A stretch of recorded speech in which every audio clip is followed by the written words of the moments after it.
Construction of RCC design. Construction of RCC building required some of paperwork before the start of actual construction. The very first stage is preparation of drawings as per requirements of client.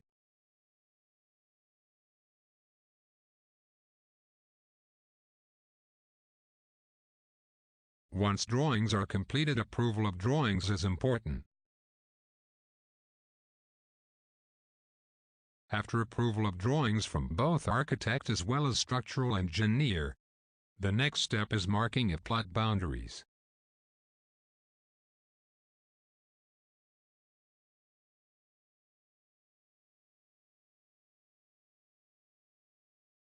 Cleaning of plot.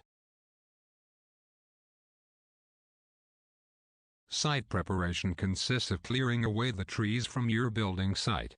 This involves the removal of trees, roots, and other vegetation from the building site. After cleaning the site plot, marking of plot should be done as per drawings. Excavation.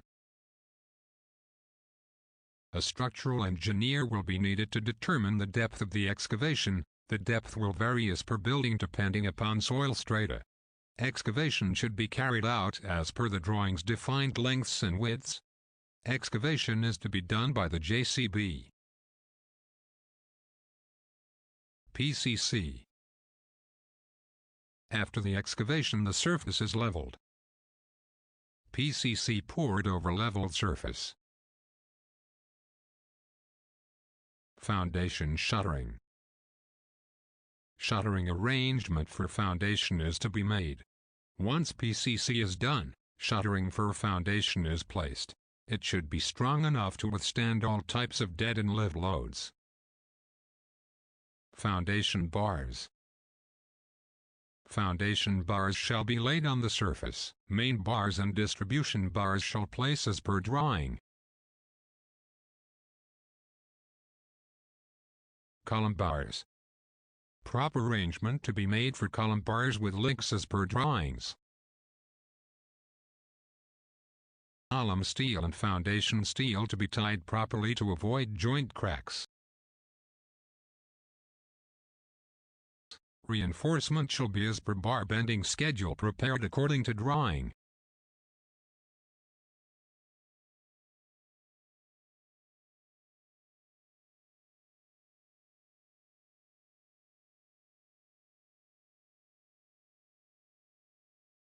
The reinforcement shifting and binding shall be started as soon as shuttering is completed. Reinforcement binding shall continue as shuttering work progresses. Concrete work in foundation. A foundation is a poured concrete pathway that is used to spread the weight of the building from the foundation to the soil. It is very necessary to check the levels of foundation before concrete work.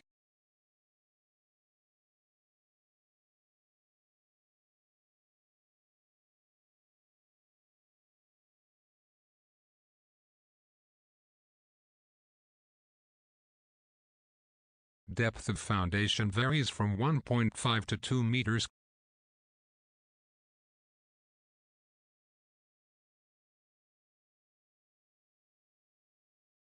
Shuttering removal. The formwork removal procedure should be supervised by the engineer to ensure that quality of hardened concrete and structural member. That is, it should be free from or has minimum casting defects such as honeycombing, size and shape defects, etc. These defects in concrete influence the strength and stability of structure, thus immediate repair works can be done or the members can be rejected.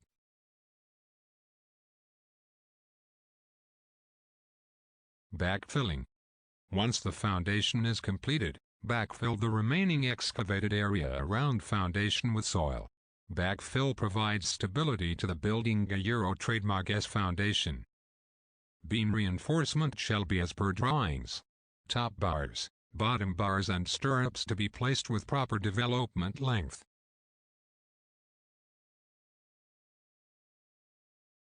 Joints in the beam shuttering should be tight against leakage of cement grout. Construction of shuttering should permit removal of various parts in desired sequences without damage to the concrete. Beam concreting. Beam is poured with concrete with grade mentioned in the drawings. The positioning of reinforcement should be properly aligned. Shuttering parts and connections should be arranged in a way that makes formwork removal easy and simple, prevents damage to concrete and formwork panels so that it can be reused without extensive repair. Slab concreting. Grade slab requires no reinforcement as it's resting on ground strata itself. Top of plinth beams and grade slab should be at the same level. Column shuttering. Column shuttering should be rigidly constructed and efficiently propped and braced both horizontally and vertically, so as to retain its shape. The shuttering should be set accurately to the desired line and levels should have plane surface. Column concreting. After the concreting of footing is complete, immediately in a day or two starters for column should be casted with proper alignment. Columns are very important members in RCC design. Wrong placing of column may affect the overall behavior of structure. Concreting of RCC columns should start from the center of vertical bars and go towards the ends.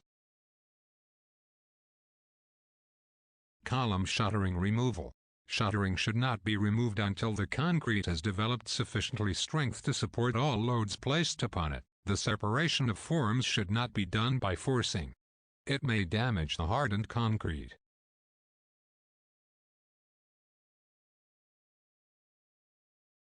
Beam reinforcement. Beam reinforcement shall be as per drawings. Slab reinforcement. Slab reinforcement shall be as per drawings. Main bars and distribution bars shall be placed as per design. Slab reinforcement should be properly anchored with beam bars. Slab shuttering. Beam bottom is first laid on the column and then slab shuttering is laid. Beam. Beam and slab levels should be maintained as per drawing. Slab concreting. After the concreting of column, beam and slab concreting shall start monolithically. The top of floor beam and slab shall be maintained as per levels. Slab shuttering removal. Special attention is required for shuttering removal of flexible members such as beams and slabs, as these members are subjected to self-load as well as live load even during construction. They may deflect if the strength gained is not sufficient to handle the loads. Shuttering should not be removed until the concrete has developed sufficiently hardness,